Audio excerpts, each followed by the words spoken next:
여러분 반갑습니다. 그동안 잘 지내셨지요? 자, 오늘은 신약에 의해 두 번째 장인 복음과 하나님의 나라에 대해서 알아보도록 하겠습니다. 자, 1세기 로마 제국에서 황제가 좋은 뉴스를 가지고 있을 때 이를 전할 자를 시장이나 이 광장으로 보냈습니다. 그래서 그 전한 자들이 시장이나 광장에 가서 뉴앙겔리온 뉴앙겔리온 이렇게 소리를 외치면 그 소리를 듣고 주변에 사람들이 이렇게 모여들게 되죠. 그래서 유앙겔리온이라는 것은 이제 히브리어 뉴앙겔리온이라는 단어인데, 이 단어의 뜻은 뭐냐면 복음이라는 뜻이 있습니다. 복음은 좋은 소식이죠. 굿 뉴스, 복음이라는 의미가 뜻이 유앙겔리온입니다.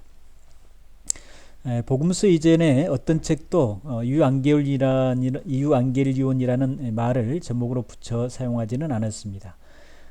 복음서는 예수님에 대한 스토리이면서 또 전기였는데, 이전에 찾아볼 수 없는 새로운 장르의 책이 바로 복음서라고 할 수 있습니다.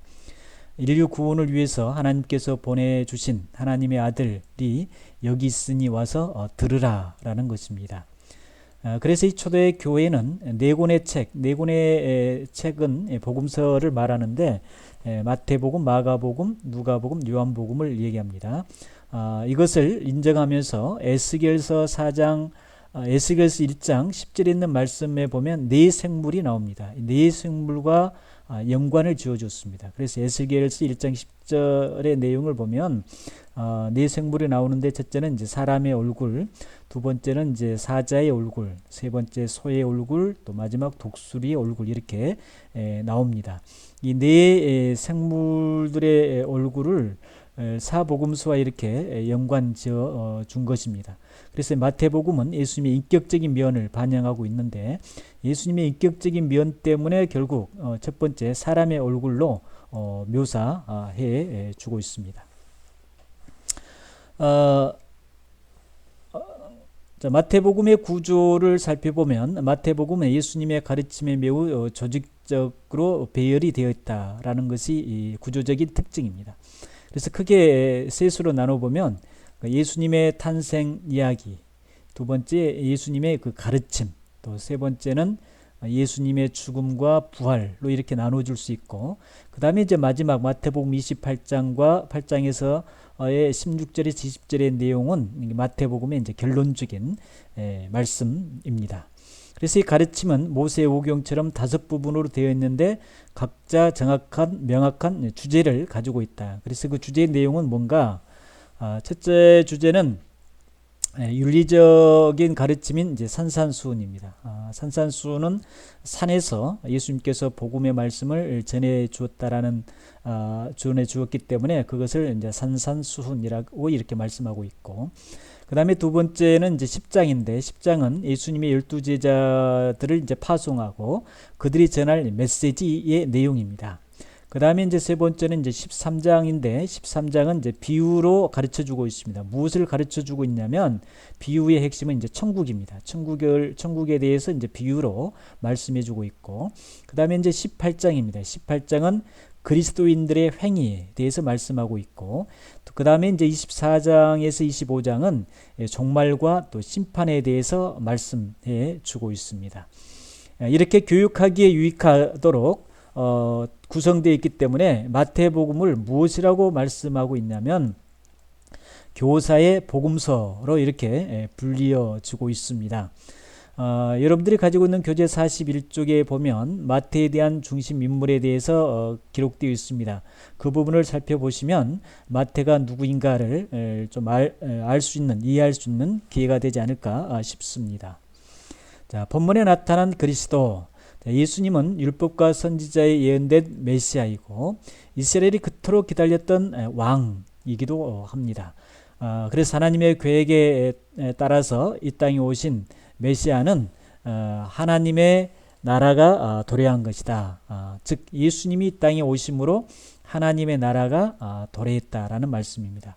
그래서 마태복음 기록자는 구약 성경을 끊임없이 인용함으로써 이 모든 것이 사실임을 입증해주고 있습니다. 이 글을 읽는 독자는 주는 그리스도시요 살아계신 하나님의 아들이셨음을 고백하기를 원하고 계신다. 그래서 구분에 대한 바른 태도는 동방 박사들이 엎드려 아기께 경배하는 모습, 또 마지막 부활하신 후에 제자들이 예수님을 배웁고 경배하는 모습에서 모든 왕권 아래 엎드려야 한다라는 것을 이제 보여줍니다. 자, 그렇다면 마태복음의 역사적, 지리적 배경은 무엇인가? 자, 마태복음은 전통적으로 12제자 가운데 한 명인 세리 마태에 의해서 기록된 것으로 보여집니다. 세리 마태가 마태복음을 기록한 시기는 AD 60년경으로 바라보고 있습니다. 근데 이 내용을 살펴보면 마태복음을 기록한 기록자가 헬라어를 매우 잘 사용하고 있다라는 점, 또 랍비 교육도 받아서 히브리 전통에 대해서 잘 알고 있다는 점에서 세리 마태가 아닌가라고 이제 생각을 하고 있고요. 그 다음에 현대 학자들은 이 기록 시기에 대해서는 AD 75에서 85년경이 아닌가라고 이 추측을 합니다. 그 추측하는 이유가 뭐냐면 이제 이 말씀 때문에 그렇죠. 임금이 노하여 군대를 보내어 그 살인한 자들을 진멸하고 그 동네를 불사르고 라는 22장 7절의 말씀 때문입니다. 이 말씀의 내용이 어떤 내용이냐면 로마군에 의해서 예루살렘이 멸망하는 그 모습이기 때문에 예루살렘이 AD 70년에 멸망을 하였죠. 그래서 이 무렵에 이 마태복음이 기록된 것이 아닌가라고 이렇게 추측하고 있습니다.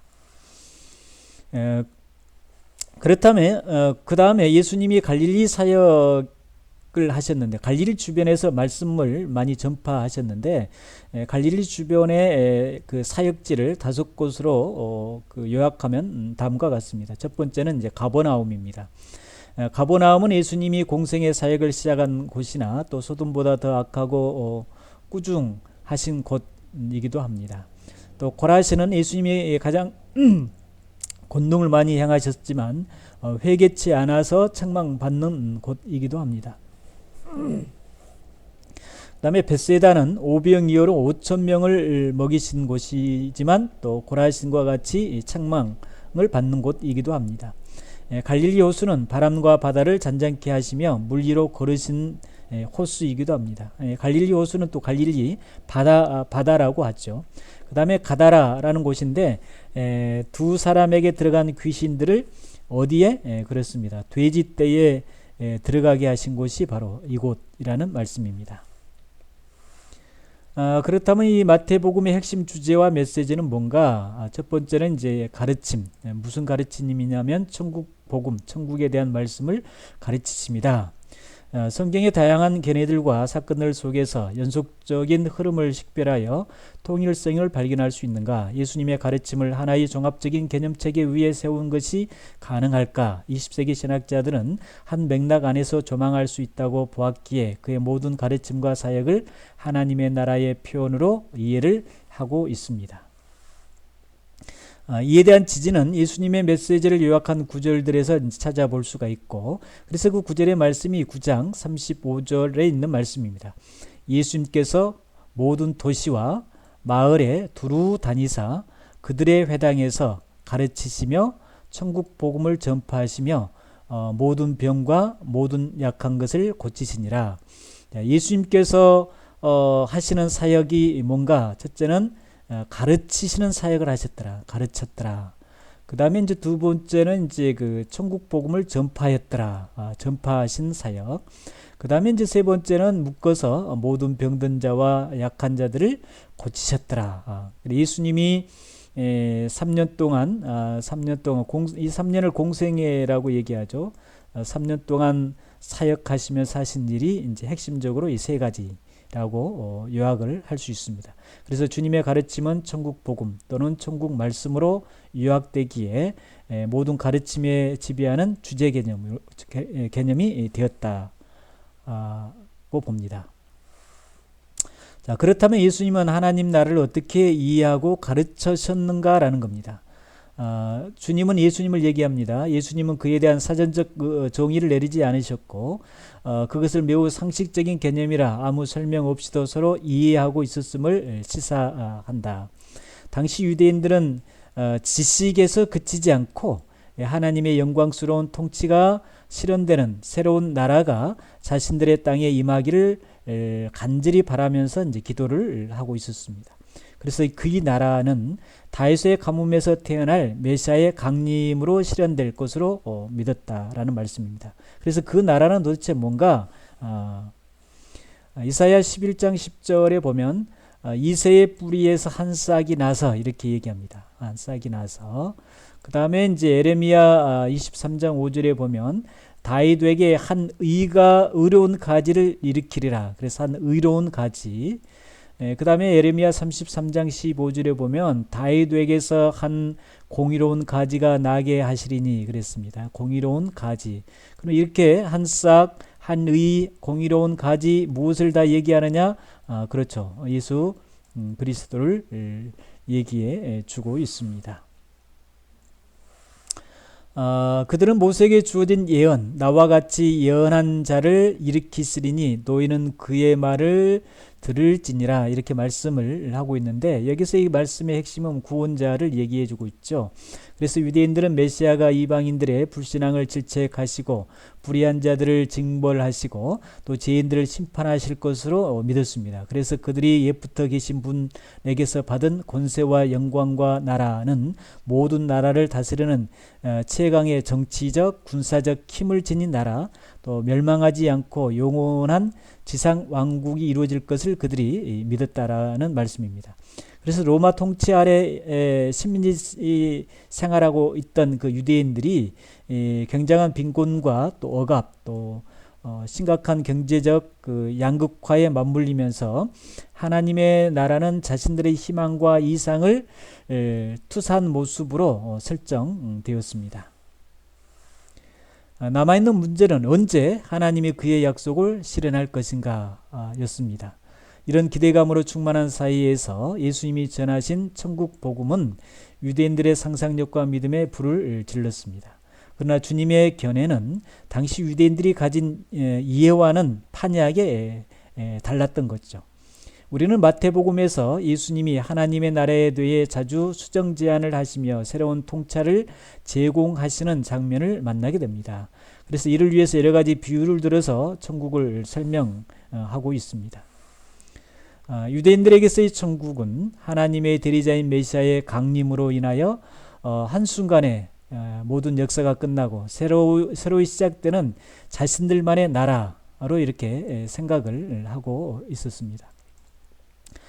점진적인 확장 없이 메시아의 등장으로 한순간에 완성될 나라로 본 것이죠.